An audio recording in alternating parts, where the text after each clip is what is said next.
आजा मेरे शेरों, ब्रेक हो गया खत्म और गैंग्स ऑफ बॉलीवुड हो गया शुरू। तो मैं बता रहा हूँ भट्टों के घर के पीछे बड़े मैदान की कहानी। वहाँ जब रामलीला ना हो रही हो तो भट्ट्स ने नए टैलेंटों को चांस दे के लॉन्च करने के लिए वहाँ शुरू किया है BRLS यानी Bhatts rocket launching station.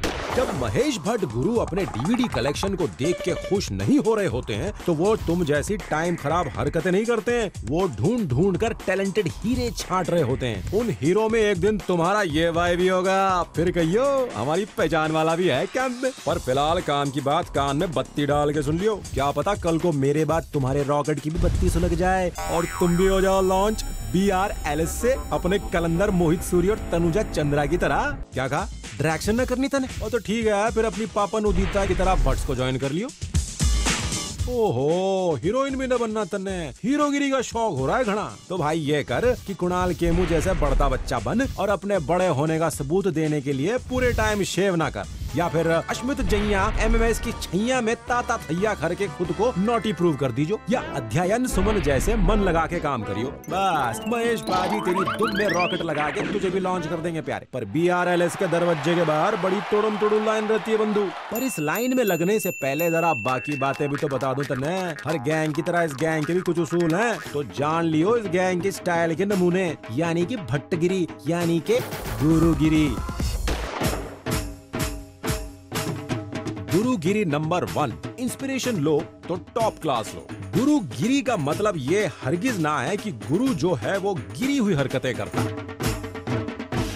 Bhatt camp में जब इंस्पिरेशन ली जाती है बड़ी टॉप क्लास ली जाती है, एकदम क्लासिक। सो फालतू की इंस्पिरेशन लेके मत जाइयो गैंग में, क्या समझा?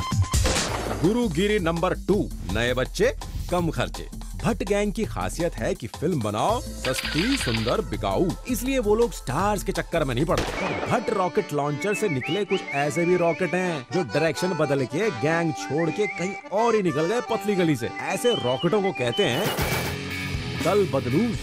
दल बदलू नंबर 1, अनुराग बासु। भैया कभी महेश भट्ट की छत्र छाया में पतंग उड़ाने वाले अनुराग बासु जब भट्ट के गैंग से भटके, उनकी काइट्स कटते देर न लगी। भैया बड़े बड़े पतंगबाज भट्ट साहब के सामने पानी भरते हैं, उनसे कन्नी काटोगे तो हाल अनुराग जैसा ही होगा ना। दल बदलू नंबर 2, हसीनाएं सुष्मिता एंड अमीषा। जिनसे करियो प्यार उनसे कभी न करियो व्यापार एंड वाइस वर्सा का ये रूल काफी फिट बैठता है हमारी इन 2 बेखबर कन्याओं पर, जिनको अचानक विक्रम भट्ट की स्क्रिप्ट से ज्यादा खुद विक्रम भट्ट इंटरेस्टिंग लगने लगे थे। और विकी बाबू के साथ दिल लगाने के बाद जब दिल टूटा तो पहले ये मैडम गायब हुई विक्रम की लाइफ से और फिर भट्ट कैंप से। बस दल क्या बंधु, नजरें तक बदल जाती हैं एक बार ऐसा हो तो। वैसे इनके रोमांटिक दल बदल की बात पर ना मुझे काफी सारे जोक्स याद आ रहे हैं, पर मैं ना मारूंगा क्योंकि मैं भी बड़ा रोमांटिक टाइप का इंसान हूँ। अब बताता हूँ ऐसे दल बदलुओं की दास्तान जिन्होंने इस गैंग से पलटी तो मारी थी बड़ी शान से, पर अब कान पकड़ के आ गए वापस अपने सही स्थान पे। ऐसे बंदों को हम कहते हैं लौट के बुद्धू गड़गड़ाए। बुद्धू नंबर 1, विक्रम भट्ट। बाल ब्लैक एंड व्हाइट हैं, लेकिन भट्ट चाचू का ये भट्ट भतीजा इतना रंगीला है जितने की सलीना जेटली के कॉन्टेक्ट लेंसेज। कभी सुश तो कभी अमीषा। विकी मिया is always busy painting the town red. लेकिन पाजी 2-4 फिल्में क्या हिट हो गई, विकी के भी पर निकल आए और उसने शुरू कर ली अपनी प्रोडक्शन कंपनी। पर जब दनादन फिल्में फ्लॉप हुई, he became the but of all jokes. Vikram पाजी लौट के पहुंच गए वापस भट्ट गैंग में और सुनने में आया है कि वो कर रहे हैं डायरेक्ट राज 3 फॉर भट्ट्स। बुद्धू नंबर 2, मल्लिका शेरावत। भैया ये केस क्लासिक भट्ट्स वर्सेस जट्स का है। मर्डर करते वक्त जैसे ही मल्लिका को बोलने का मौका मिलता, मिस शेरावत हीरो इमरान हाशमी की क्लास ले डालती थी और मल्लिका का मुंह बंद करने का एक ही तरीका भट्ट्स को पता था, किसेस।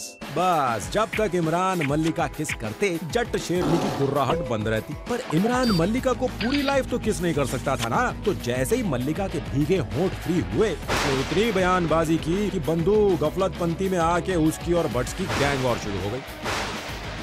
फाइनली हिस जैसी मूवी करके मल्लिका समझ गई है कि आस्तीन के सांप बन के सिर्फ फ्लॉप मूवीज ही दी जा सकती हैं, और उसने मार लिया भट्ट गैंग में री एंट्री जिस्म 2 से। तो ये सुबह का बुद्धू अगर शाम को गैंग में वापस आ जाए उसे भूला नहीं बुद्धू कहते हैं। पर कुछ लोग लौट के आना ही नहीं चाहते और ऐसे लोगों ने एक बार जो वॉर शुरू की फिर वो लंबी चलती है। ये है gang Wars. Gang war number 1, Mahesh Bhatt versus Aamir Khan.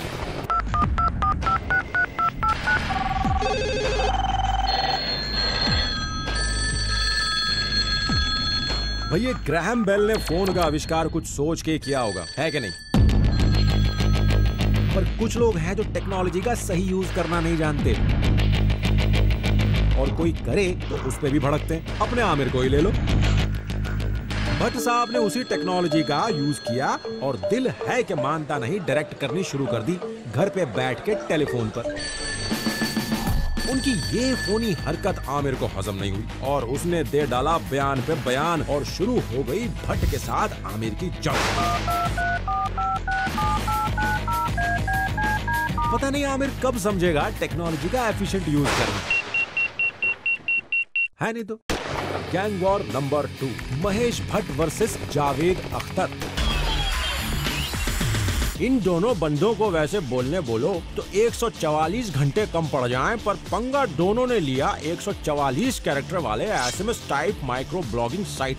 Javed साहब is fighting for the cause कि भाई सॉन्ग्स पर लिरिसिस्ट को भी कॉपीराइट का हक और रॉयल्टी मिलनी चाहिए, जिसको सुनकर महेश भट्ट भड़क कर बोले व्हाट द हक। बस मुआमले ने टूल पकड़ लिया मियां और दोनों ने एक दूसरे के खिलाफ मोर्चा खोल डाला और महेश के खिलाफ जावेद का भड़कना इज वेरी लाजमी, बिकॉज घर पे हर वक्त उनका मुंह बंद रखती हैं a lady call Shabana Azmi. Gang war number 3, Mahesh Bhatt versus Amitabh Bachchan.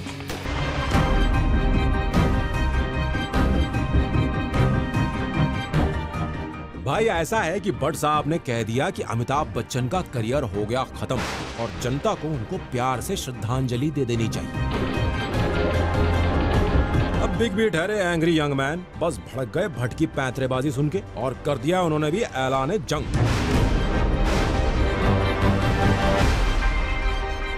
बालों में रंग करने की उम्र में जंग अच्छी बात नहीं, पर इन दो ओल्डीज को कौन समझाए। तो भैया बस इन गैंग वॉर्स के पंगेड़ियों से जरा दूर ही रहियो, गैंग में एंट्री मिलने के चांसेस अपने आप ऊपर हो जाएंगे। सोचने वाली बात ये है कि मुझ में इतना ज्ञान कहाँ से आया। तो भैया मैं भी इस विषय में सोचता हूँ और तुम भी सोचो। एक छोटा सा ब्रेक लेके आता हूँ मैं।